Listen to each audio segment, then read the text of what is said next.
¿Empezar también? Sí, ya. Ya. Es una grabación. Vamos con una grabación. Bueno, estábamos viendo los senderos.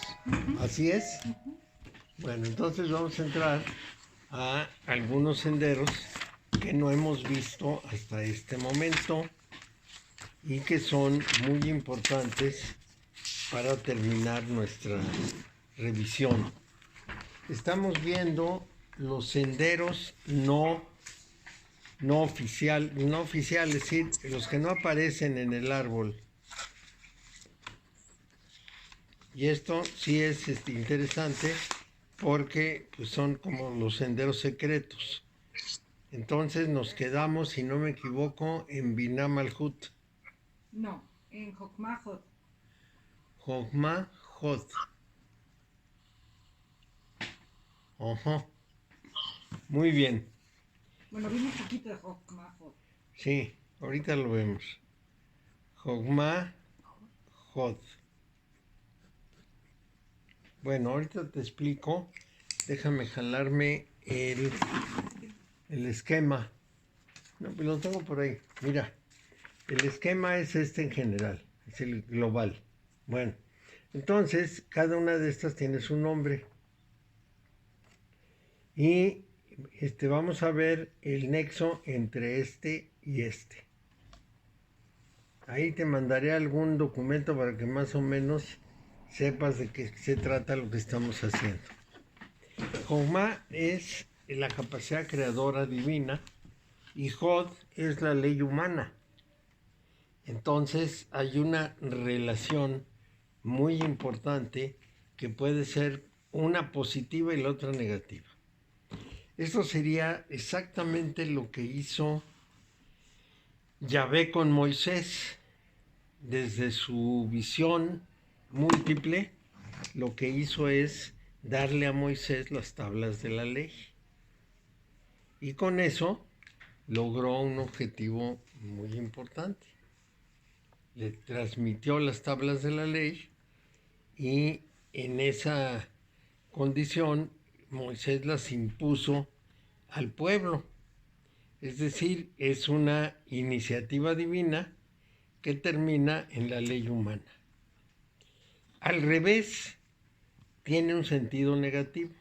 Yo no sé si esta es positiva, pero bueno, cuando menos la intención es positiva. En cambio, la otra es negativa.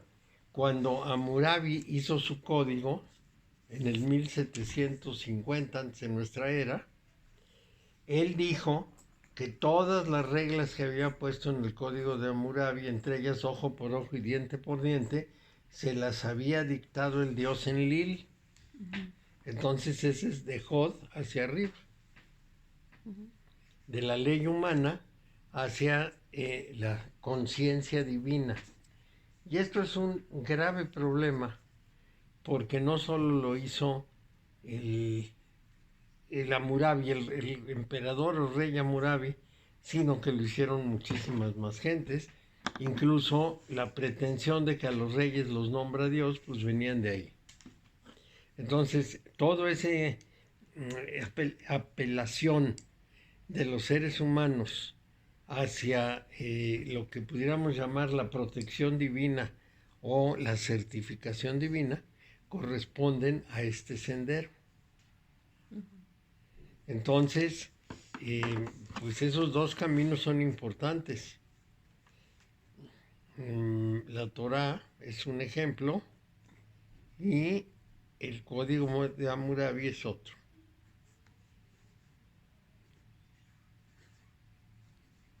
Hammurabi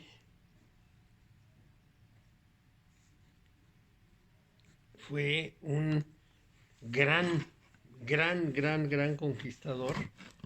Fue una persona que pudo conquistar prácticamente todos los reinos que había en esa época. Fue muy hábil y claro, se sentía tocado de la mano de Dios. Ese es terrible. Bueno, ahora vamos a ver Jokma Geburah.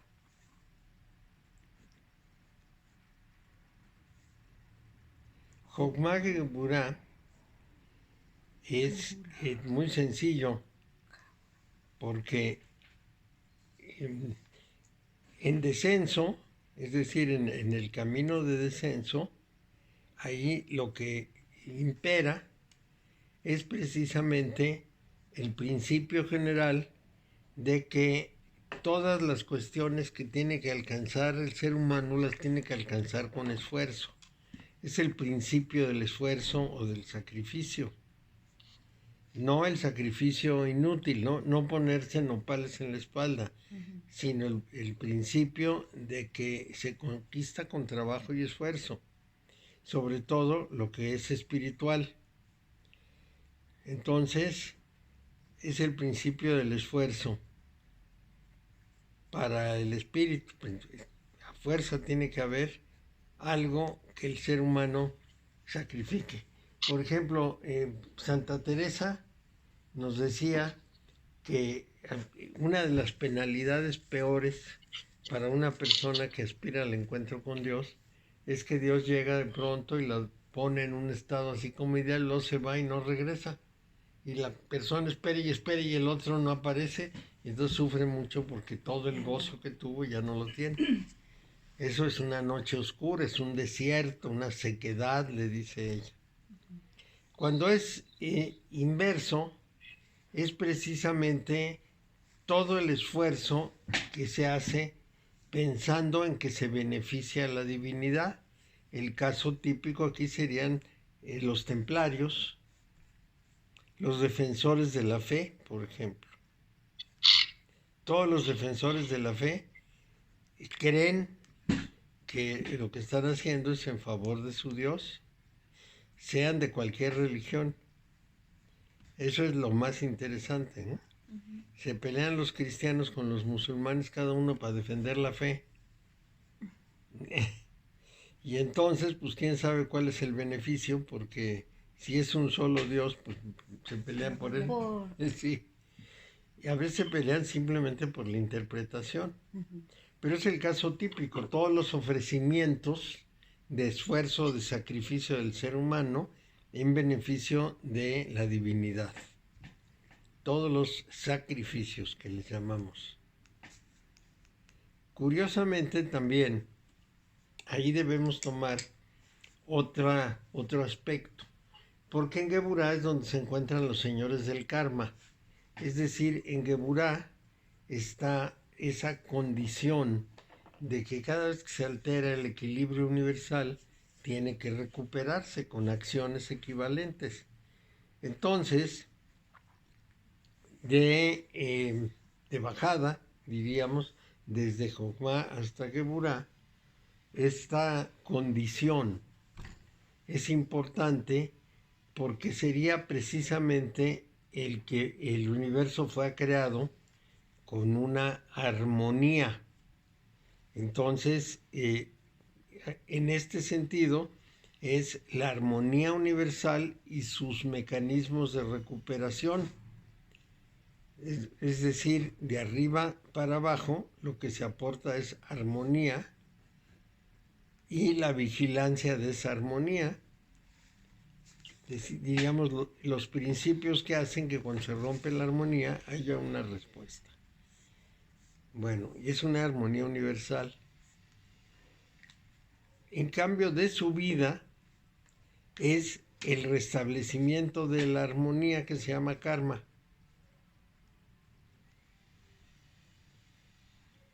Para que otra vez la concepción armónica del universo quede restablecida. Y no solo la concepción, sino toda la armonía universal queda en esa condición. Y esto es muy importante. Bueno, ahora... María, una pregunta. En la religión católica no, bueno, sí hablan del pecado y que se limpie el pecado y que se quede, no sé qué. ¿Es un poquito esto del karma? Porque ellos no hablan nada del karma. Pues vamos a decir que de cierta manera corresponde a la misma idea, pero no al mismo procedimiento. Porque en el karma es la propia persona en una condición inevitable tiene que hacer lo contrario de lo que hizo y equilibrar. En cambio, en la religión lo que hay es una exigencia, un castigo que no es precisamente la idea. No estás grabando, Mario, no. No. Ok. ¿No vas a grabar? No. Bueno, sí, grabo, pero luego lo mando y no lo pueden sacar, porque son cosas bueno. muy pesadas. Sí, está bien. Por ejemplo, Siempre puede llevar dice 6 o 7 gigas. Uy, Entonces, para que 6 o 7 gigas, hacemos una reducción a 4 y queda muy compactado. No funciona tan fácilmente. Es difícil. Y sí, lo ¿no grabo. dijiste Por ejemplo, los de dijiste los sábados. dijiste que se te avisara siempre para grabar? Sí, lo de los sábados es donde me avisan. Yo se lo doy a Marvin y él quién sabe qué manipulaciones hace y lo manda. En cambio, yo no sé hacer esas manipulaciones. La única vez que lo hice aquí que no vino Marvin, Paco lo redujo de 7 gigas a 4 y fracción, pero de todas maneras es mucho, no se puede mandar por correo. Sí, es un problemón. También a Rosy le pasó, grabé uno y no lo puede bajar. Porque le llegó al teléfono y resulta que el teléfono no traduce eso. Ha estado muy difícil. Por eso no he grabado. Sí, pero en fin. Entonces, de su vida es el karma. ¿Cómo? Sí, así. En YouTube tenemos estas clases. ¿Sí tienes tú la entrada a YouTube? Oh, sí tengo yo las tengo. Pero ¿cómo la grabas de Sujei de ahorita a Sujei? ¿Cómo la grabas? Aquí Rosy pone su teléfono, la graba y la sube.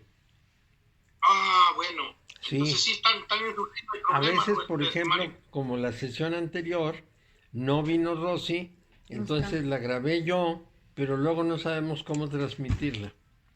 Así andamos. Bueno, entonces, ahora veamos de Jokma a Jot.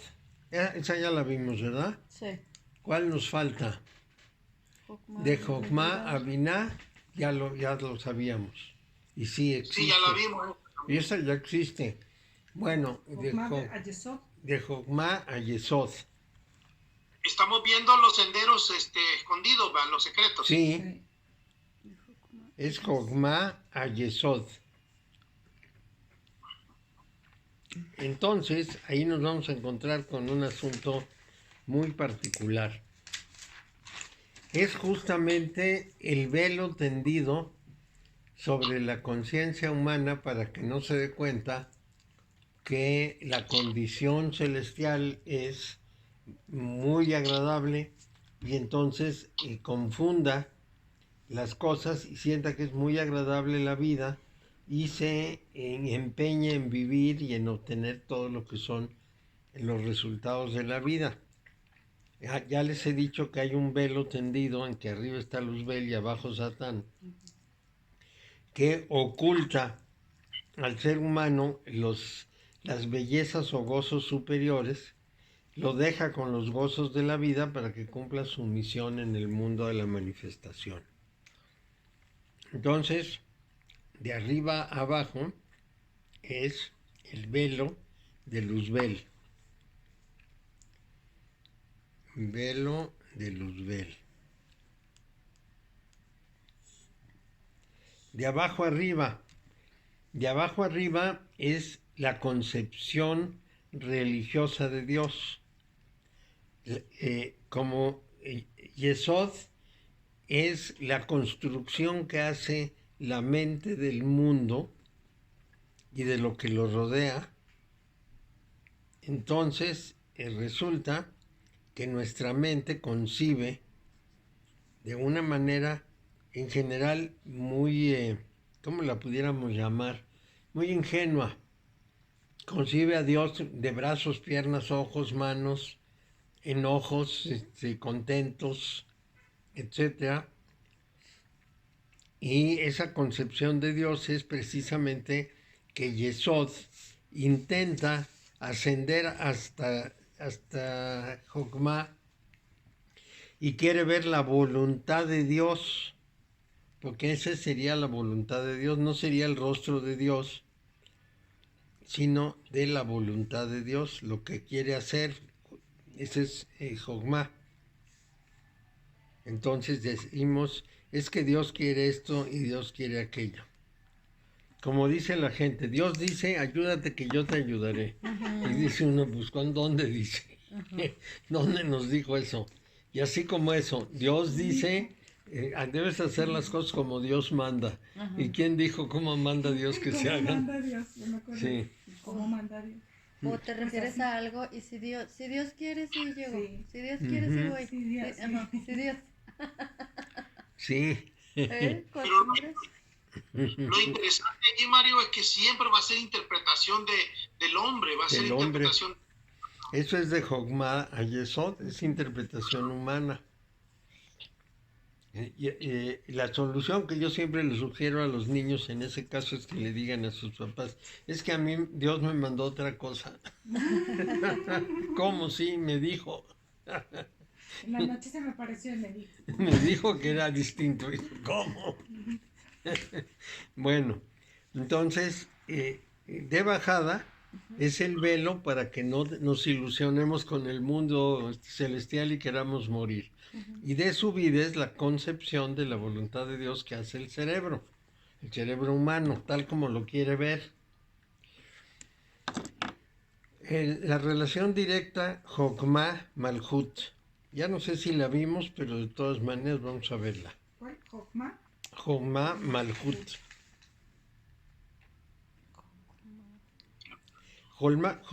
Jokmá-Malhut es un movimiento muy directo de lo que pudiéramos llamar, cuando es de bajada, lo que pudiéramos llamar la profecía. Es decir, Dios le habla a una persona, la inspira. Entonces es la inspiración divina, que puede ser la profecía u otras cosas. Los milagros también habías dicho. Los milagros también. Mario, de su vida, Yesod Jokmá, es donde los grandes místicos se conectan a través de la meditación, ¿verdad? Yesod Jokmá, sí. En la subida, no en la bajada, sino que en la subida. No, en la subida se comunican con Tiferet. En la 14. No hay un contacto directo con la voluntad divina, sino con la belleza divina que es Tiferet, la visión de la belleza. Y a partir de ahí se van hasta Keter, que son el 14 y el 2, los senderos 14 y 2. Porque cuando el cerebro directamente se va a la voluntad divina, lo que está haciendo es más o menos tratando de visualizar lo imposible. ¿Cuál es la voluntad de Dios en las cosas?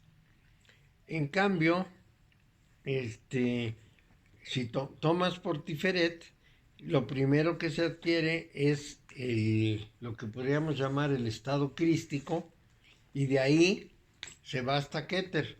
¿Qué quiere decir eso? Bueno, Jesús decía, para ir al Padre se va por mí, o por mí se va al Padre. Es decir, por Tiferet se llega a Keter, por el Hijo se llega al Padre. Es el camino, ¿verdad? Así sería, así ese es el camino. Entonces, el místico primero es un místico relacionado con el Cristo y después llega al Padre. Ese sería el punto. Entonces, de Jokmá a Malhut hay la inspiración divina de los seres humanos y los milagros y todo lo que es la acción directa de Dios sobre los seres humanos. De su vida es la pretensión del hombre de comunicarse directamente con Dios, que es continua. Y esa comunicación directa es prácticamente imposible, por una razón muy sencilla. El ser humano no tiene la llave de la puerta.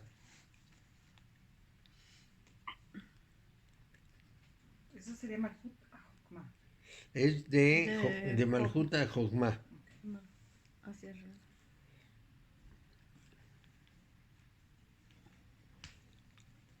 Entonces un ser humano cree que se puede comunicar con Dios. Y entonces le pide directamente y dialoga con él y dice que le contestó y todo esto que nosotros sabemos y que es absolutamente imposible. Porque entre otras cosas, la persona no tiene un claro concepto de Dios y no sabe ni a quién le pide. ¿Por qué es eso de un claro concepto de Dios? Si yo pienso que el vaso que tengo enfrente es Dios y le pido al vaso, me estoy equivocando. Si yo pienso que Dios es lo que mi imaginación me dice, o peor todavía, lo que me contaron que era, me estoy engañando, estoy pidiendo a quien no corresponde. Si yo le pido al vaso, pues le pido al vaso. Si le pido al ídolo de quien sea, de quien se imaginen ustedes, pues simplemente ese ídolo pues, no me va a dar nada. ¿Usted cómo lo imagina? Como un principio totalmente abstracto. Sin forma, sin nada. Sí, es lo que le da el motor, así como el ADN, que es un motor para nosotros, a todo el universo. Es el principio por el cual todo el universo actúa como actúa. Y eso es completamente abstracto. Ya me imagino platicando con un principio. Pues no se puede. Por ejemplo, la verdad es un principio. ¿Y quién se pone a hablar con la verdad? Nadie. Oye, verdad, fíjate que yo necesito... Pues no. Ese es el problema. Sí, y le buscamos cara. Nosotros le ponemos forma y no tiene forma, está más allá de la forma, está más allá del espacio, está más allá del tiempo y es una manera de realidad que nos rebasa por todos lados, que no se parece a nosotros, que no reacciona como nosotros, que no tiene, y vamos, es más, ni reacciona siquiera porque es una totalidad. Mario, ¿el Tao es un principio o no? ¿El Tao? Sí. Pues sería el equivalente, porque ¿qué es lo que dice finalmente Lao Tse? El Dao que puede ser enseñado no es el verdadero Dao. Si tú lo puedes nombrar y describir, no es el verdadero. Y a ese Dao que se aplica en todo y que cumple todo lo que tiene que cumplirse, no le puedes negociar nada. Porque la idea que tiene el ser humano de comunicarse con Dios es en general negociar con Él, lo que sea. Hazme feliz, dame tal cosa, ponme sufrimientos para mejorar, perdona a fulanito, cura a mengano. Todos estos son peticiones de negociación. Y eso no se puede. Es como si yo a la ley de gravedad le lanzara un exhorto. Por favor, ley de gravedad, se me va a caer el jarrón, que se quede flotando y no se caiga. La ley de gravedad ni me escucha. Es un problema mío. Si yo pienso que la ley de gravedad es un señor con el que puedo hablar y pedirle un favor, es más, ofrecerle un sacrificio para que me haga el favor, la ley de gravedad se queda completamente indiferente porque no tiene nada que ver. Y esa es una pretensión humana fatal, pero fatal. Que no me enseñan. Claro. Bueno, entonces sigamos adelante. Ya habíamos visto Geburá. No, nada más hemos visto... Bina a Sí. Malhut. Ya vimos Binah a Malhut, ya vimos Jogma a Malhut, ya vimos Jogma a Geburá y Jogma a Jod. Nos faltaba Jogma a Nitzá, ya la habíamos visto, ¿verdad? ¿Cuál? Nunca Jogma a Nitzá. Keter, Mario. ¿Cómo? Nunca mencionas Keter. Nunca mencionas a Keter. Nunca hay un camino directo de Keter. No, porque esa es la cara oculta de Dios, es la cara larga, le llaman. Y con esa no hay negociación posible, no hay encuentro. ¿Cuál estoy buscando, Mario? Perdón. ¿Jokma qué? Jogma Netzach. Espérame.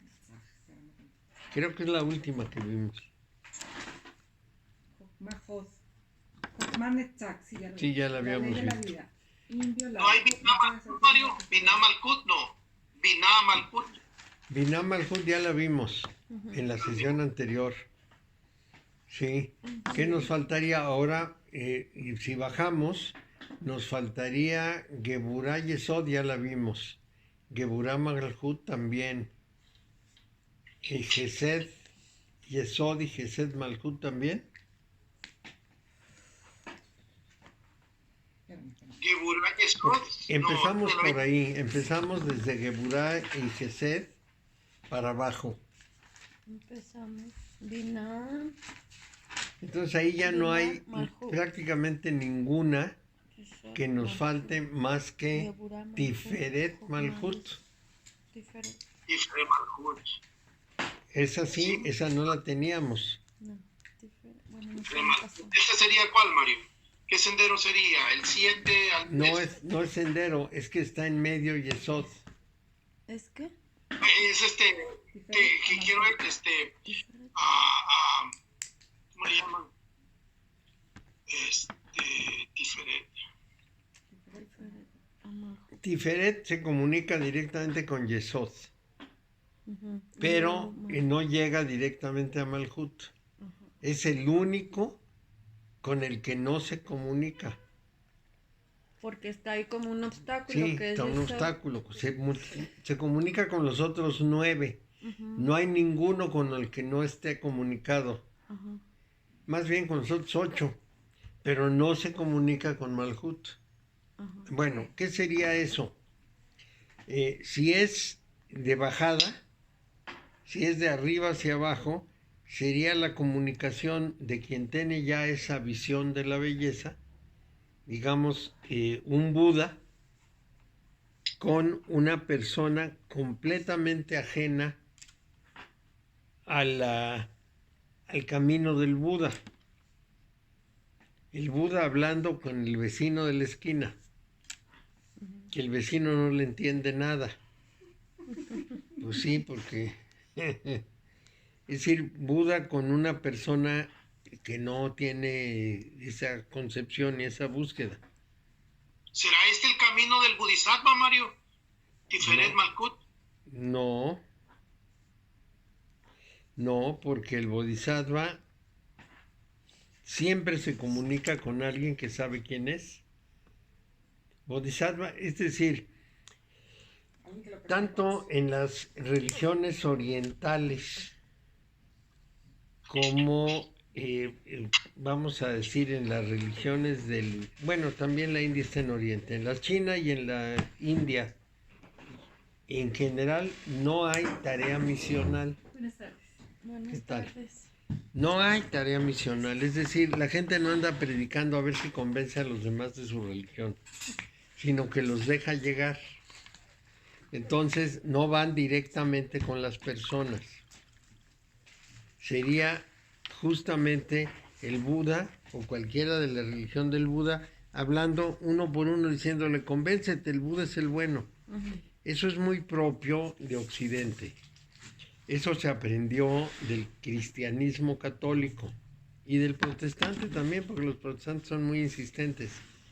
Es decir, el cristianismo es una religión proselitista. Eso es la definición, sería un proselitismo De Malhut. de Tiferet a Malhut. Hacia abajo. Sería un proselitismo. Yo te voy a convencer de mi función. Ujú. Y vas a ver que te voy a decir que esta es la verdad y te voy a llevar a mi posición. Esa condición misional es básicamente del cristianismo y del islam. Son muy misionales, muy proselitistas. En cambio, la religión antigua, por ejemplo, era de un pueblo y no andaban tratando de convencer a nadie de su religión porque ellos no querían intrusos con su Dios. Es una característica de las religiones antiguas hasta el cristianismo. Y el cristianismo se hace extremadamente proselitista. Y lo vamos a encontrar después del cristianismo en el Islam y en el maniqueísmo. Y como parte del maniqueísmo lo vamos a encontrar en los cátaros, los bogomilos, los cátaros, los paulicianos. Todos estos van a ser muy proselitistas. Y esto sí es importante. Entonces, vamos a decir que caracteriza, en este caso, a una región del globo, porque todo lo que viene en Occidente, incluido una parte del Medio Oriente, es proselitista. Los gnósticos no entran en esa categoría, ellos no hacen proselitos. No hacen proselitos. Bueno, los de acá, los de Samael Aumbeor, esos hacen proselitos, fíjate. Pero esos no son gnósticos, esos se dicen gnósticos, pero no son. Es decir, Samael no era un hombre con la preparación para eso. Nada más tomó el nombre porque le pareció así como muy atractivo para jalar gente, pero de gnóstico no tenía nada. Un hombre muy coqueto para él, vea. Sí. Y en realidad, bueno, pues el resultado final del grupo de Samael, pues te muestra la clase de personaje que era él y que eran sus hijos y su mujer. Porque eso de que un hijo metiera a la cárcel a la mamá para quedarse con el negocio, bueno, así como que no es muy recomendable. A mí de los gnósticos de Samael, una de las cosas que no me gustaron es que hablan mucho del Espíritu Santo y de Jesús y de la Trinidad y todo esto. Eso no es humor, Mario. No, lo que Eso es pasa otra cosa. es que se apropian de ese tipo de lo que pudiéramos llamar, ¿cómo se llamarían estos? Son caminos muy sobados, pues, son cosas que se dicen y se repiten muchísimo y a las personas les encanta que les hablen de eso. Cuando yo daba clase en México hace mucho tiempo, una vez una persona que iba dijo que yo seguramente tendría que hacer artes negras porque no tenía ninguna representación ni de la Virgen, ni de Cristo, ni de ninguno de ellos. Entonces eso tenía que ser como del demonio, porque si yo no estaba con Cristo, pues estaba con el demonio. Esta manera de ver las cosas, pues es muy primaria, ¿no? Muy elemental. Y no tienes, ni siquiera le puedes contestar porque no entienden. Para estas personas esa es la única verdad y todo lo demás no cuenta. Entonces, Samael pues inventó que era gnóstico, porque de gnóstico no tenía nada, absolutamente nada. Más bien algunos de sus seguidores, que sí existen algunos que son serios y que han intentado ser serios. Por ejemplo, aquí hubo un grupo más o menos con esa intención, a lo mejor sigue existiendo. Isabel Hernández estuvo oyendo a un grupo y dijo que estaba aprendiendo bastantes cosas porque, bueno, hablaban de teoría. Conforme empezó a desarrollarse el trato con ella, pues se le acabó la convicción y se salió. El profesor de Aguascalientes, el que acaba de morir, me contaba que tenía una paciente que estaba emocionadísima porque había llegado a quién sabe qué número de cámara y entonces ya iba a poder usar el manto y las sandalias de la Virgen María. Ya le habían otorgado ese don maravilloso de ponerse las sandalias de María. Entonces, bueno, eso no es serio, ¿no? ¿Qué clase de grupo es ese de Samael? Pero en fin. No lo digo Samael. Sí, hay gente que cree en estas cosas. Es que el grupo Samael no va por grados, sino por cámaras. Entonces, la gente entra a la primera cámara, a la segunda no lo oiga cámara. mi maestro porque de la gnosis. Sí. Entonces, eso no es serio. Pero sí hay gente seria ahí que vamos a decir enseña cosas buenas. Tampoco es que tenemos que quitarles los méritos. Hay personas muy capaces, con muy buena intención de llevar eso adelante. Es que tenemos que quitarnos esa idea de que o todo es bueno O todo es malo, pues no. O sea, dentro de lo bueno hay cosas buenas y dentro de lo malo Sí. hay cosas. O sea, Entonces sí hay que reconocerle a algunas personas, a las que son realmente importantes. Te lo llevo a León, Mario. Ese, a ver, enséñamelo. Rudolf no, este no lo conocía yo. La naturaleza de historia del gnosticismo. Mira qué interesante. Sí, En sí. inglés te lo llevo. Si vienes, a mí no me importa que esté en inglés ni en otras lenguas. Ya nomás Te lo el llevo árabe porque- no le agarro.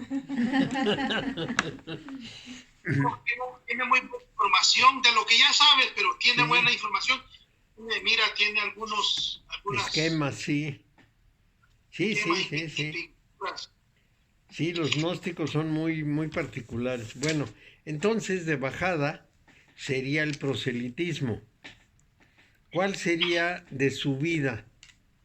Bueno, de su vida sería más o menos lo que las personas pueden y le pudieron pedir al Cristo, que la sanara. Salud, porque no le pudieron pedir espíritu, no podían decirle revélame algo o enséñame algo, sino milagros. Es lo que le piden. Yo a veces les digo a las personas que me cuentan que fueron a San Juan de los Lagos en peregrinación y les pregunto, bueno, ¿fuiste a pedir que te hicieran más sabio, que te hicieran más espiritual? ¿O a qué fuiste? No, no, fui a agradecerle a Dios bueno, está bien. Sí, y yo ya me imagino a Dios muy interesado en que le agradezcan las cosas. Sí, vino fulanita y me agradeció, qué buen muchacho, qué buena muchacha. ¿Qué es eso? Sí, no. No, pues eso no. Es cierto que Jesús en un momento dado tomó el ejemplo y dijo, curé a 10 y solo uno vino a darme las gracias, está bien. Pero ese era Jesús, que era un ser humano. Pero a Dios, ¿qué le va uno a agradecer al templo? Nada. Bueno, pues entonces esa es justamente la petición de milagros. Directamente al Cristo que le pedían, cúrame, revive a mi hija. Bueno, no le pidieron que la reviviera, sino que la curara, porque estaba mala y luego la revivió. En fin, las peticiones que hace una persona, peticiones de sus deseos personales. Hubo Qué también curioso. gente que pedía que le sacara los demonios. Que Eso sacara- también entra en este. Es lo mismo, sí. Sí, lo que la gente alcanza a concebir. Sácame los demonios porque... El tiempo de Jesús, yo no creo que hubiera personas que estuvieran interesadas en el desarrollo espiritual. Fíjate, quizás, no sé si habría más de alguno, pero la mayoría eran personas que no tenían mucha educación. Pues no, sería Esteban, Felipe, es decir, Judas, que serían los capaces de pedirle una cosa de ese género. Porque de Pedro, pues ya le decía piedra por algo, porque no agarraba nada. Hasta el Pentecostés es que tuvieron dizque la iluminación del Espíritu Santo y como que agarraron la onda. Pero antes de eso no. Ahora Pablo era otra cosa, porque Pablo era un cabronazo de... Sí, Pablo sí le sabía, pero era un aprovechado. Sin embargo, ahí tenemos que tener una consideración muy importante, porque llega Jesús a predicar lo que pudiéramos decir, según la iglesia, lo que pudiéramos decir el reino de los cielos. Pero no le agarra a nadie eso y todos le andan pidiendo milagros. Dame, resuélveme, cúrame, quítale los demonios a mi tío, a mi hijo, o a quien sea, ¿no? El demonio que está ahí. Le piden que les haga toda suerte de beneficios. La mujer de Tiro o Sidón quiere que le quite el flujo y la mujer, la otra, quiere que cure a su hija. no le dicen que los lleve por el camino espiritual y él no lo hace. Entonces él predica así, urbi et orbi a todo el mundo, que las bienaventuranzas y todo lo que deberían hacer, pero es muy consciente de que ni se enteran, pero ni se enteran. Después predicarán los discípulos, después de recibir el Espíritu Santo, predicarán lo que nosotros conocemos como las costumbres o los estilos eclesiásticos, pero no pasa de ahí. Eso es a lo que se dedica, digamos, a una prédica, nada más de decir qué es lo que tiene que hacer la gente para estar bien. A un auditorio que lo que único que escucha es poder, poder y poder. Por eso le piden milagros. Los propios discípulos no le entienden. Los fariseos y los saduceos y todos los demás van y le piden explicaciones, sobre todo para retarlo. Es decir, con gran coraje, porque dicen que es hijo de Dios o que es muy importante o que es un gran maestro, van y le están muele y muele con preguntas y con cosas a ver si lo hacen caer en una contradicción, en un error. No van de buena fe, van a cómo se amuelan al popular. Si ellos no son populares, andan buscando cómo amolarse al que sí es popular. En realidad los evangelios son una historia de ignorancias, envidias. Es una lectura muy, vamos a decir que hay que verla con pinzas, ¿no? Porque es muy desencaminante. Pareciera que en eso consiste la prédica de Jesús, y no es así. La prédica de Jesús tiene por objeto, más o menos, para decirlo en las palabras modernas, la armonía en el mundo. ¿Quieres armonizarte? Ama a tu hermano como a ti mismo, trátalo bien, no te pelees. Y esa es la razón por la cual Nietzsche nos dice que la característica fundamental del Cristo fue la mansedumbre. No se peleó con nadie, cuando lo agarraron se dejó agarrar, cuando lo mataron se dejó matar. No reclamó, no protestó, no alegó, no nada. Era la mansedumbre. Esa es una lección muy importante. Pero es una lección que nadie quiere recibir, porque no le gusta la mansedumbre. Y en realidad, pues la interpretaron como quisieron. Pablo la interpretó también a su manera, y lo que predicó fue propiamente hablando una religión.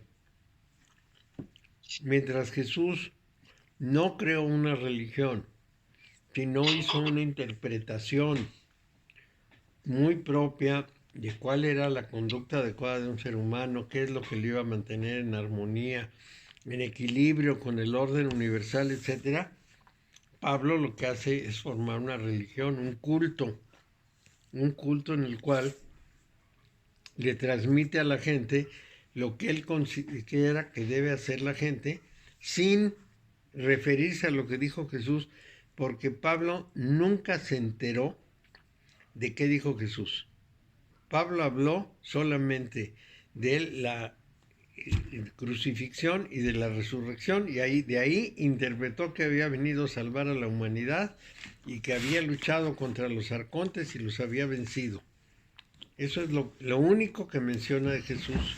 Todo lo demás son sus interpretaciones, o sea, su parte religiosa. Tenemos que hacer esto, tenemos que rendirle culto así, tenemos que seguir sus pasos. Va a decir muchas cosas, pero todas encaminadas a formar una iglesia. ¿Qué es lo que pasó? Se constituyó la iglesia de Roma, mientras los discípulos seguían siendo judíos y tenían una organización dentro del judaísmo. Pablo creó una religión independiente con la figura de Jesús, y una religión en el sentido más amplio, es decir, con un dogma, con una jerarquía, con una serie de rituales, y después con una leyenda, con una mitología, con un relato, con una historia, con un arte, etc. Entonces son cosas distintas y uno debe verlas en su diferencia. Identificando también que Pablo fue un soldado romano, ¿no? Pablo fue, no fue soldado el, romano? no, Pablo era el jefe de la guardia del templo. La historia de Pablo es muy compleja, porque incluso sospechamos que en ella se mezcló más de un personaje. Pero vamos, suponiendo que sea un solo personaje, Pablo nace en el palacio del Tiberíades, en el palacio de Herodes Antipas. Él era de la familia herodiana, sí, él era de la familia herodiana. Entonces, era príncipe porque era hijo de un príncipe, pero no tenía reino, no tenía nada que administrar, entonces tenía que vivir pegado a palacio. En algún momento se zafa de esto y se va al templo a ofrecer sus servicios para perseguir cristianos, junto con su hermano que se llamaba algo así como Cristobor o alguna cosa así se llamaba el hermano de Pablo. Van los dos a perseguir cristianos, entonces hacen lo mismo que la Inquisición. Cualquiera que les dice ese es cristiano, le caen encima, le quitan sus bienes y se los quedan. De manera que Pablo se enriqueció persiguiendo cristianos. En un cierto momento comete un gravísimo error. Siendo guardia del templo, se enamora de la hija del maestro Gamaliel, que era el maestro de la ley, muy importante, y le dicen que no puede aspirar a ella porque no es judío. Y él declara que sí es judío y se circuncida a él, y eso lo consideran gravísimo. Y entonces empiezan a perseguirlo para matarlo. Él toma el pretexto de que se va a Damasco a cazar cristianos para huir y que los judíos no le peguen. En Damasco está un rey llamado Aretas IV, que había tomado Damasco en esa época. Y entonces Pablo encuentra la solución. Se declara cristiano, llega con los cristianos que viven en la subversión escondidos y por lo tanto lo esconden y lo protegen de los judíos que quieren matarlo. Y para poder sacarlo de la ciudad sin que nadie se dé cuenta, lo meten en una cesta y lo bajan por un acantilado para que pueda escapar. Y de ahí en adelante Pablo siempre anda por las rutas que no son las oficiales. Siempre se anda escondiendo, siempre anda por rutas indirectas, da unas vueltas enormes para llegar a un lugar porque no quiere que lo agarren. En más de una ocasión, las personas a las que aborda en las sinagogas de Turquía y de toda esa zona se ofenden por lo que dice, porque él anda predicando el cristianismo, o supuestamente anda predicando el cristianismo, porque anda predicando su propia versión. Entonces, algunos en algunas sinagogas deciden que lo van a lapidar. Pero en ese momento siempre va con un ayudante, corre a la guardia romana, les dice que a un ciudadano romano lo quieren lapidar, aparece la guardia y paran todo. Entonces él como ciudadano romano siempre tiene la defensa de me va a proteger el ejército. Bueno, pero ¿por qué ciudadano romano? Porque eso nunca lo quieren explicar. Ah, no, pues es que nació en Tarso. No es cierto, no nació en Tarso. Es que en Tarso era una colonia de esclavos. ¿Por qué tenía que hacerse? Y por eso era romano, no. Los romanos no aceptaban como romano nomás porque hubieran nacido ahí. Entonces, era romano porque su abuela, que era la reina, era amiguísima de la esposa del emperador Tiberio. Entonces, le regaló un terreno por la Franja de Gaza, un terreno palmeral muy productivo a la emperatriz, y la emperatriz le concedió la ciudadanía romana para toda su familia. Y por lo tanto Pablo era romano de nacimiento y se defendía con el ser romano, tenía sus papeles, yo soy romano. Y ya con eso lo defendían por todos lados. Sin embargo, tiene una diferencia con los discípulos. Y los discípulos le dicen que anda predicando cosas que el Señor no dijo. Y él alega que las predica porque el Señor, ascendido ya en el cielo, le dijo otras cosas. Entonces con eso se defiende. Y lo llaman a Jerusalén para discutir. 2 veces va a ir. La primera, para llamarle la atención de que a las sinagogas deje entrar gente que no es judía. Y la segunda, porque quieren alegar unas cosas de principio. Y entonces le dicen lo que va a ser su desastre por un tiempo. Le dicen, si realmente eres judío, ve al templo y sacrifica. Y entonces él va al templo a sacrificar, lo reconocen y tratan de matarlo. Lo saca la guardia del templo para lapidarlo, pues lo andan persiguiendo los judíos. Entonces, otra vez aparece la guardia romana y lo defienden. Y lo mandan muy protegido a Cesarea Marítima, donde lo deben juzgar, pues ¿por qué pasó eso? Y él se queda 2 años ahí encerrado en el palacio de Herodes, tratado como príncipe. Entonces, cuando llega el juicio, antes de que llegue el juicio, ya hay varios viajes de judíos para decirle al legado romano, entréganos a ese hombre porque lo tenemos que matar. Y el otro dice, no les entrego nada porque es ciudadano romano. Y le vuelven a pedir y le vuelven a pedir.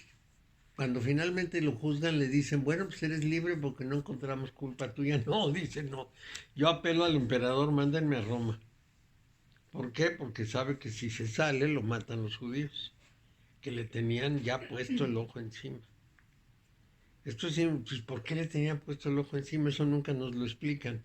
¿Por qué lo persiguen? Pues bueno, lo persiguen porque había hecho una serie de inconvenientes. Lo detestaban. Y la prédica de Pablo es una prédica completamente distinta. Eso ha llevado a algunos autores a decir que tenía una misión romana de crear una dispersión en las creencias para evitar que se unieran los cristianos e hicieran algún inconveniente. Entonces no lo sabemos, pero evidentemente Pablo, que predicó con mucho afán y mucho interés aparentemente, pues era un hombre muy retorcido. Y no sabemos exactamente si creerle o no creerle. Muy listo, muy culto, muy formado, pues claro, un príncipe, se había educado muy bien. Bueno, ya estábamos en Tiferet. Mario, cómo llega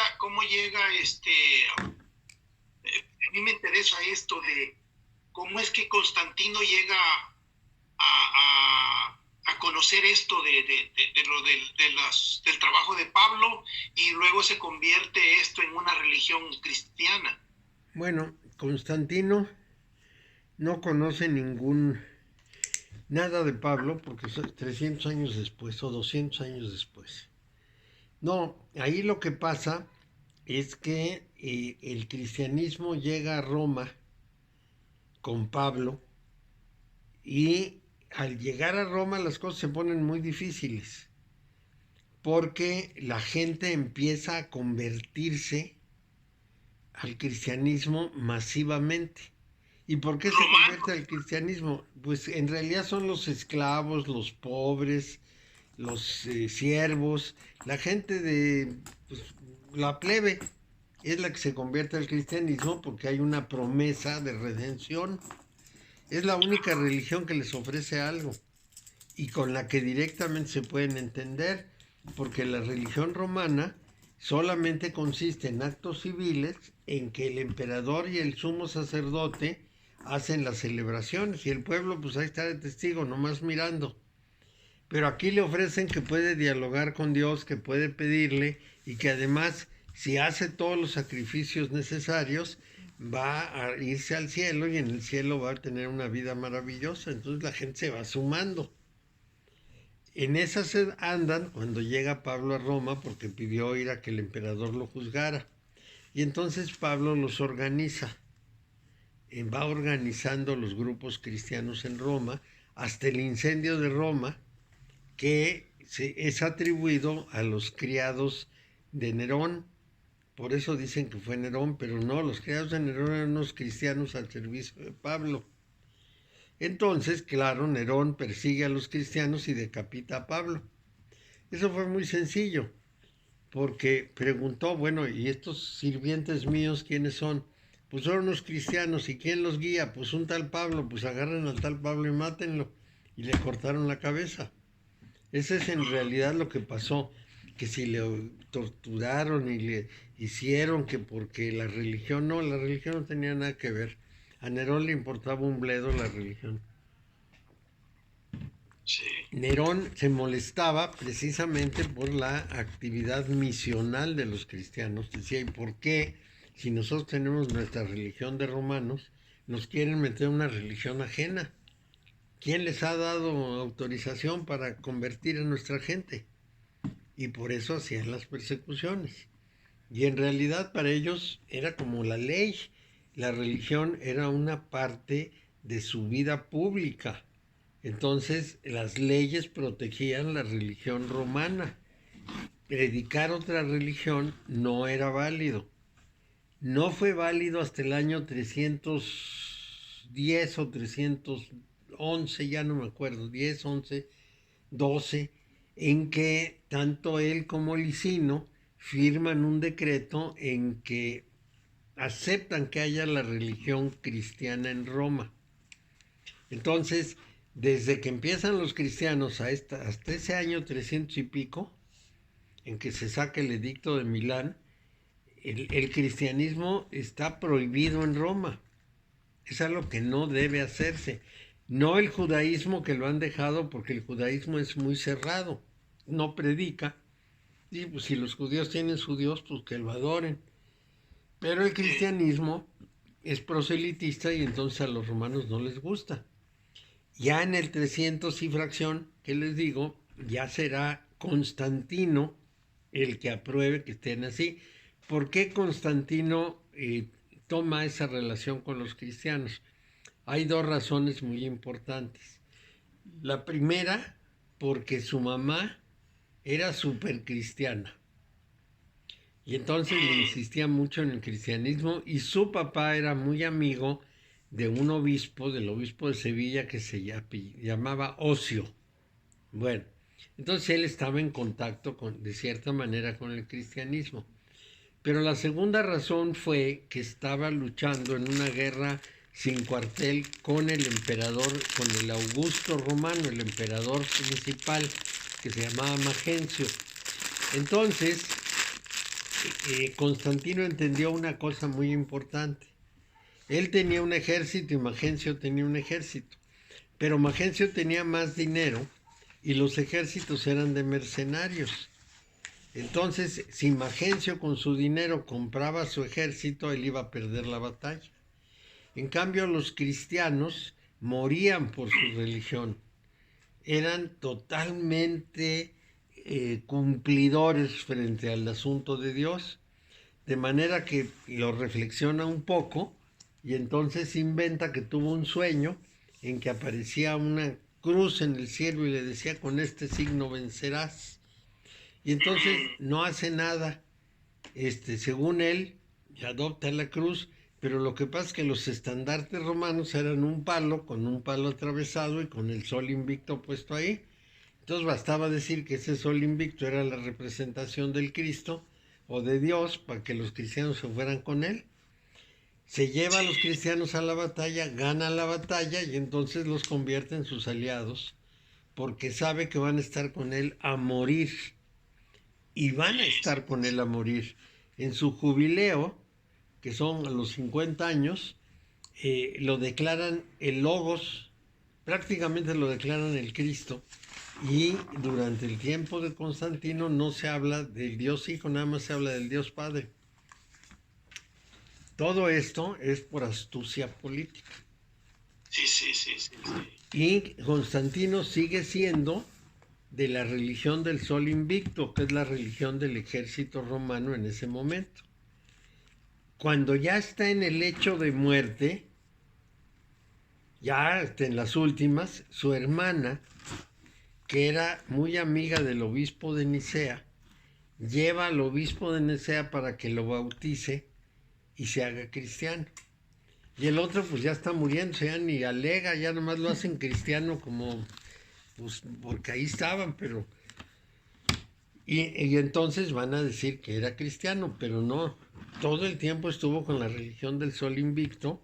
Él es el que pidió que la celebración del nacimiento de Jesús se hiciera el 25 de diciembre, porque era el día del nacimiento del sol invicto, para hacer las ceremonias juntas, para unir ceremonias.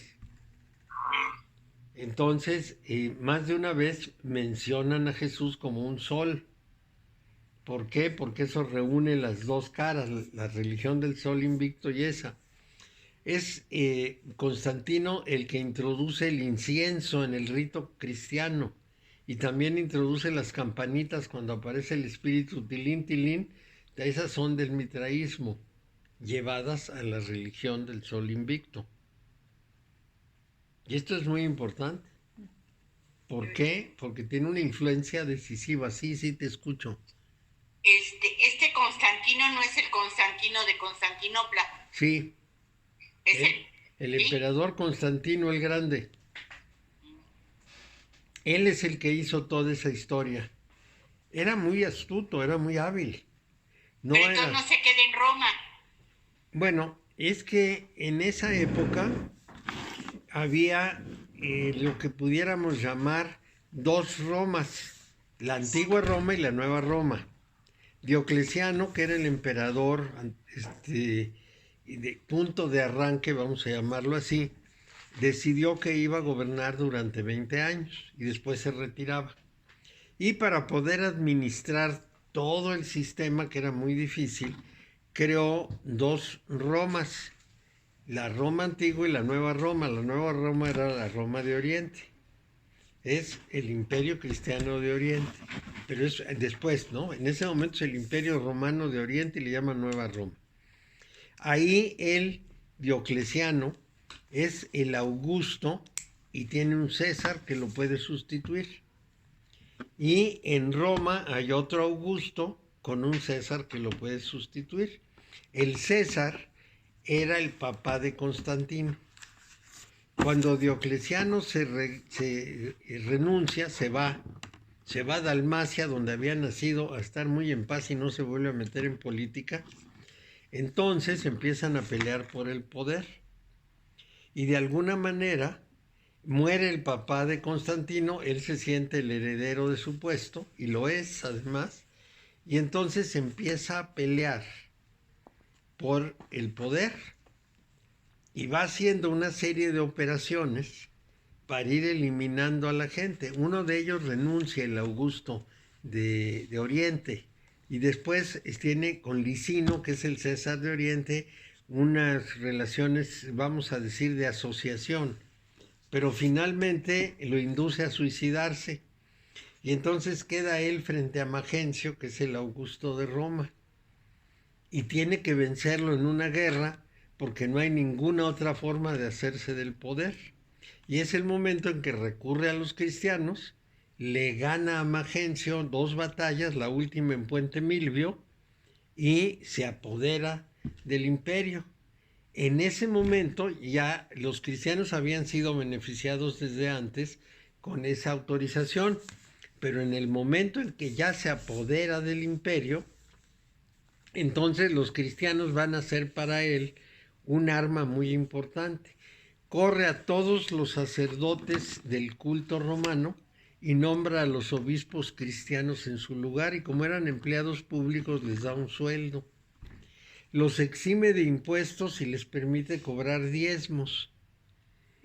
Y esos obispos que eran súper perseguidos, de pronto se convierten en consentidos. Pues tienen de todo, tienen sueldo, tienen diezmo y no pagan impuestos, pues lo adoran.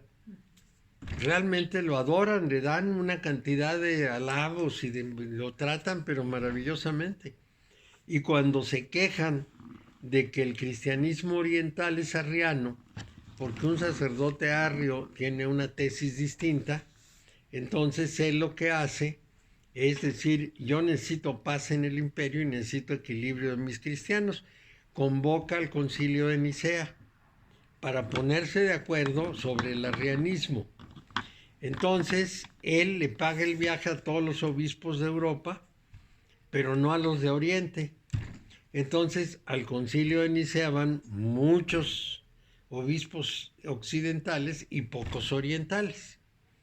Y la discusión sobre la santidad, no la santidad, sobre lo que sería la deidad de Jesús. Es decir, la discusión sobre si es o no el Hijo de Dios desde el principio de los tiempos es el tema central. En esa discusión no se llega a un acuerdo y entonces se somete a votación y por mayoría de votos el concilio de Nicea decide que Jesús es Hijo de Dios. Imagínense qué disparate, un grupo de seres humanos decidiendo que alguien es Hijo de Dios y además por mayoría de votos. Entonces a los que votaron en contra los exilian por andar metiendo el desorden. Es un problema muy serio. Entonces el problema está precisamente en que él quería uniformidad en el imperio. Entonces así la impone y le da autoridad a la Iglesia de Roma para perseguir a los otros, para matarlos y para quemar sus libros. Y eso es lo que hace la Iglesia de Roma, los persigue, los mata y quema todos sus textos. Casualmente se libraron los textos de Nag Hammadi porque los monjes del monasterio copto, que seguramente es el de San Pacomio, tomaron su biblioteca de libros gnósticos y de esos que se llaman deuteronómicos. Vamos a ver cómo les puedo decir. Bueno, los evangelios de Nag Hammadi son unos que son gnósticos y otros que son los no autorizados. Les llaman apócrifos, pero deuterocanónicos les llaman, no deuteronomios, deuterocanónicos. Entonces, los monjes sacan esto, los meten en unas urnas y los entierran junto a un pilón para que no los destruya Roma. Y esos son los que se encontraron en 1945 y cómo rescatamos las otras visiones cristianas. Esto es importante porque solo teníamos las citas de Ireneo de León, que para atacar a los gnósticos había dado citas, ¿no? Por ejemplo, escribía: Valentino dice tal cosa y está equivocado porque Cristo, etcétera, etcétera. Y eso es lo que sabíamos de los gnósticos. Cuando aparecen los documentos en Nag Hammadi, lo primero que hacen es guardarlos muchos años antes de publicarlos. Finalmente los publican y nos enteramos cómo veían el cristianismo las iglesias de Oriente. Además de eso, unas discusiones muy importantes.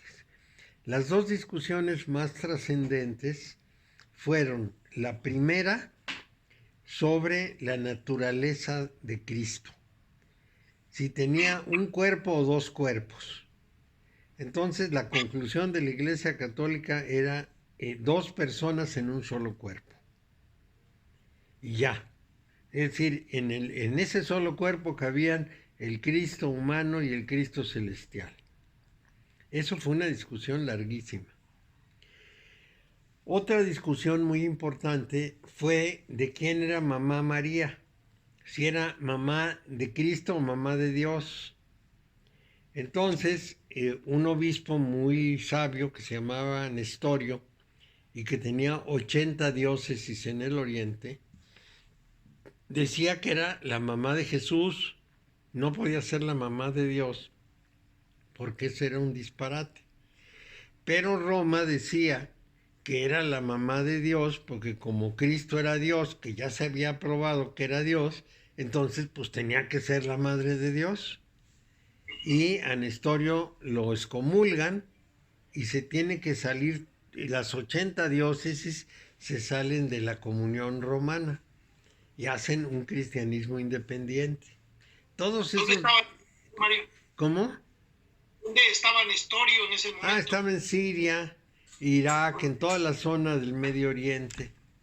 Entonces, bueno, pues Nestorio influyó mucho sobre la Iglesia Ortodoxa, porque la Iglesia Ortodoxa era arriana. ¿Qué decía Arrio? Arrio decía que Jesús nació humano, pero que por sus méritos lo había adoptado Dios como hijo. Y los otros decían, no, desde el principio de los tiempos era el Hijo de Dios. Y en ese alegato, finalmente, pues Roma se impone porque está con Constantino. Esa es más o menos la historia del origen del cristianismo. Sí, Es interesante. es una historia trágica porque finalmente no es la forma de que lo que se supone que es un mensaje espiritual se desarrolle. ¿Cómo va a ser un mensaje espiritual y todos matándose unos a los otros y discutiendo necedades? No puede ser, pero así fue. Mario, ¿y la Iglesia Ortodoxa qué dice de todo esto, de la divinidad de Cristo, de la divinidad de María? La divinidad de Cristo la aceptó, María no.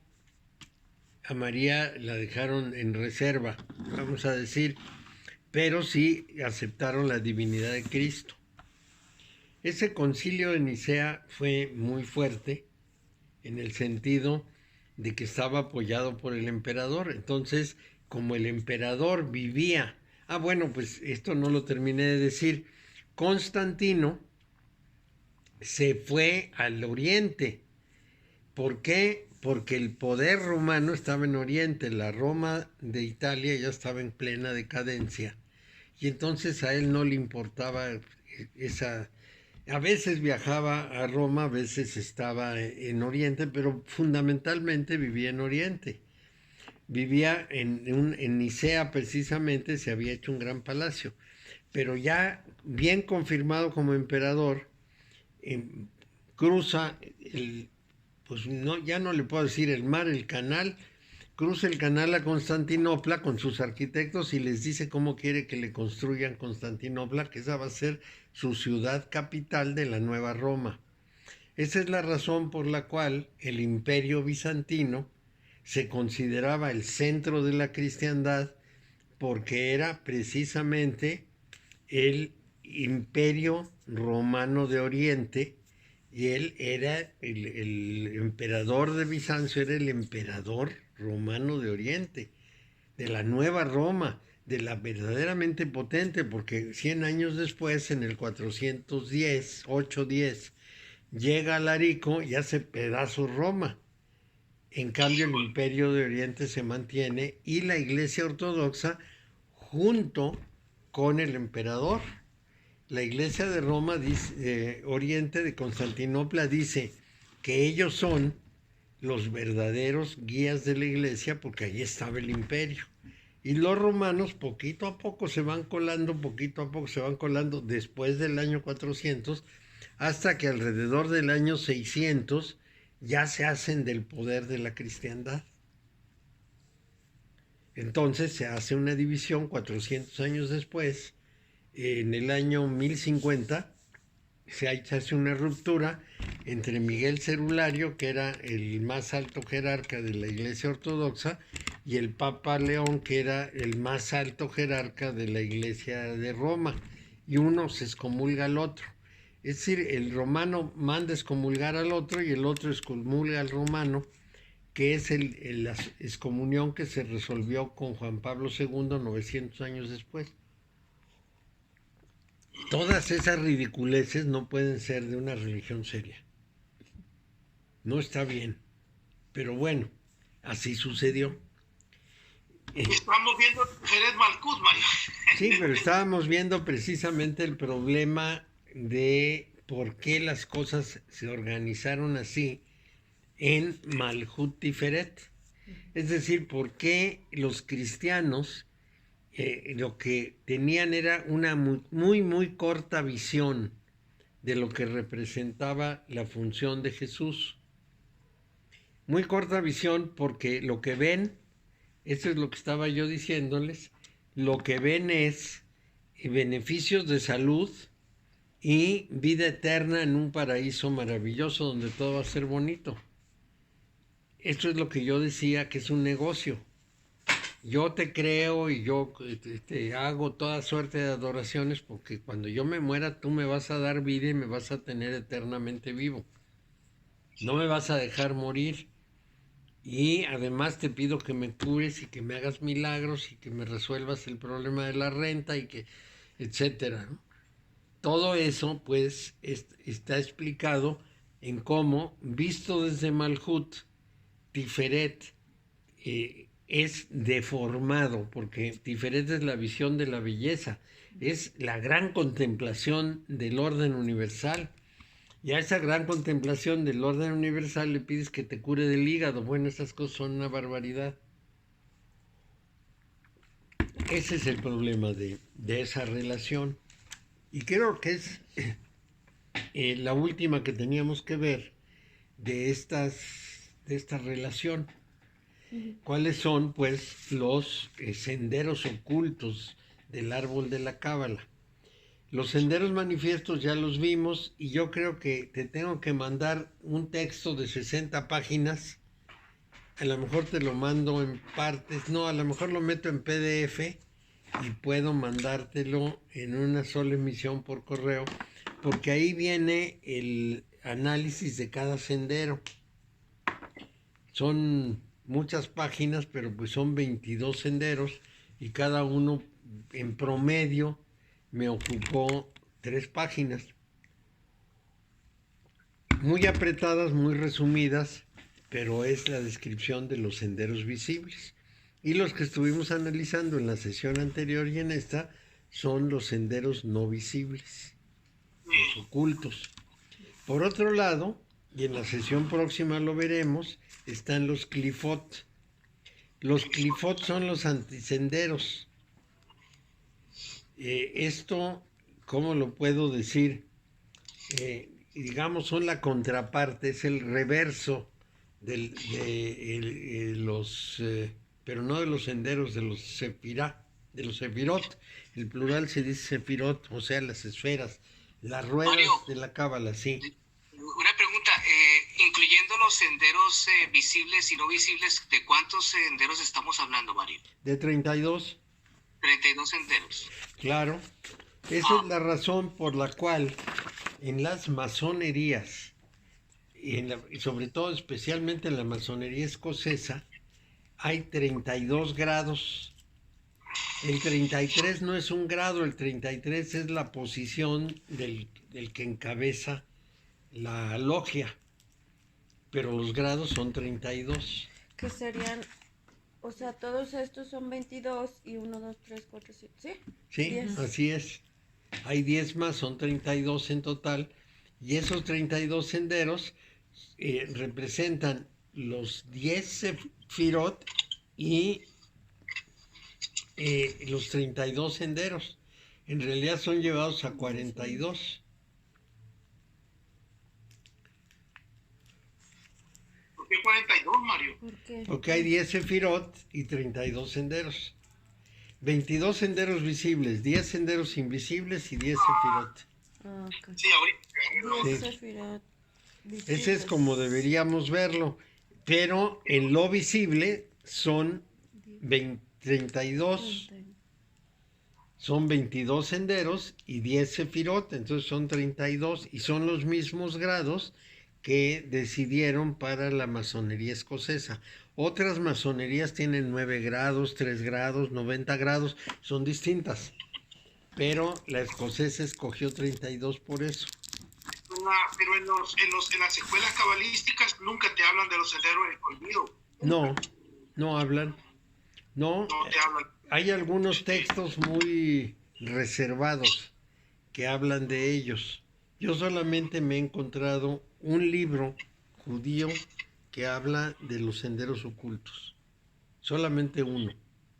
Fíjate que yo le hablé al maestro Rubén del DAT Sí, y me dijo que eso no lo podía saber, que eso no podía, que no tenía por qué darme esa información, me dijo. bueno, yo te mandé las 60 páginas, ¿te acuerdas? La descripción de los senderos y también la descripción de los No me lo han mandado, Mario. No, se lo mandé a los dos. En algún momento les mandé el total de hojas, pero Lo que sucedió, si lo no que es así, sucedió te las... un a un email que no era, y después te di el otro email y ya Bueno. no me lo mandaste. Entonces te vuelvo a mandar eso porque ahí en ese texto es donde están los 22 senderos y luego otro texto que es específicamente de los sefirot y ahí viene la descripción de Daat. Eso a nosotros tampoco nos los ¿Tampoco? No. Es que se los mandé a ustedes, ¿verdad? Al principio. Sí. Entonces, qué bueno que me dicen, les voy a mandar a todos estas páginas. Gracias. Déjenme anotarlo. ¿Por qué me lo vas a mandar? ¿Por el email? ¿Por el email? Por el email, sí, porque por el otro lado no va a ser muy difícil. Está bien. Así lo saco yo aquí en... Sí, donde voy a que me lo... los esquemas estos que me pides, los tuve que sacar 4 veces porque el escáner no me los registraba bien. Ah, bueno. Fue verdaderamente un circo, maroma y teatro, pero ya los pude copiar y al rato te los mando. Al fin pude tenerlos ya en computadora para mandarlos. Cada carta. Entonces, mandar textos a Esquema. ¿Tú sabes aquí? todo el grupo, ¿Dónde está el tuyo? porque eso es grupo del jueves. Porque es importante, es que vamos a tener que repasarlos y repasarlos, vas a ver, porque es importante, son lo que podríamos decir una gran visión que hacen los judíos de todo este sistema. Déjame ver dónde puse, aquí está, mira, es este cuaderno con todo este montón de hojas. Sí lo tenemos. Ah, pues eso no está, ¿no? Sí, sí lo tenemos. Eso sí. Yo no lo tengo. ¿No es Está bien. esto? Es todo eso. Esos Pero son no los sé. senderos. Pero los senderos no- son los últimos, ¿no? Es que sí. Bueno, esto, entonces, esos sí los tienes tú y sí los tiene Lalo. Bueno, entonces lo que tengo que mandárselo es a Ay, Águeda, mami, por favor. ya, ya Luis y a Luz Helena. Ahí está. Ya, pues, Esta Luz Helena, ¿no? Sí, está aquí en la pantalla, la puedes ver. Ella tomó clases conmigo desde el tiempo inmemorial. La que graba, ¿verdad? No. ¿Cómo? No Luz Helena es la que graba. ¿El qué? Luz Helena es la que graba. No, ella no graba. No, ¿Quién es la que graba? En su hey, ¿quién es la que graba en no, su hey? Rosy. Yo. Rosy que está aquí. Bueno, hay un, esto es importante decírselos. Hay un sitio de YouTube, les voy a mandar cómo entrar, con qué nombre y demás, en donde están grabadas mis clases desde que llegó Rosy, una por una. Y entonces se pueden consultar en YouTube. Yo tengo este, se llama tu hey. Ujú. Sí, ese es. Pero a Luz Helena se lo voy a mandar escrito porque luego hablado no se oye. Falta una letra o cualquier cosa y ya no se puede. Entonces, ahorita Rosy me va a dar los datos y yo se lo voy a mandar para que pueda entrar y ver las anteriores. O Que le son reenvío el muchas. Fíjate que último ahora- video y ya de ahí se lo reenvía a ella. Ah, pues sí. Por WhatsApp. Eso, yo te doy, Rosy, el correo de ella, se lo mandas y ya con eso tiene cómo entrar. Ujú. Bueno, De hecho, ya ve que en su WhatsApp le mandé yo un video. sí. Ese mismo lo selecciona y se lo puede reenviar a ella Ah, para que ya de ahí ella siga a todos los otros. entonces voy a buscarlo. Porque creo que es el único que le he mandado. Sí, Ujú. muy bien. Entonces hacemos eso y nos vemos la semana próxima. Bueno, muchas Mario, gracias, Mario. Que les vaya Buenas muy noches bien. a todos. Gracias. Nos No, vemos Mario, pronto. Sí, cualquier Gracias. cosa. para la otra, Gracias. como viene la fiesta, vamos a tener la clase siempre. Yo siempre estoy. Yo doy clases todos los días con alumnos y sin alumnos. Que sí me puedo meter por Sí. Yo no creo mucho en las fiestas. Pero bueno, Sí, está bien. ándale pues. Nos vemos, que les Gracias. vaya bien. Igual. Adiós. Gracias. A las 6, a las, Ay, a las, recibe. a las 9. Sí, Yo no voy a estar, pero A las sí. 9. Sí, van a- ¿Vas a salir, pues? tú no vas a estar aquí, vas a ir de viaje. Voy a monte. Sí, pues sí.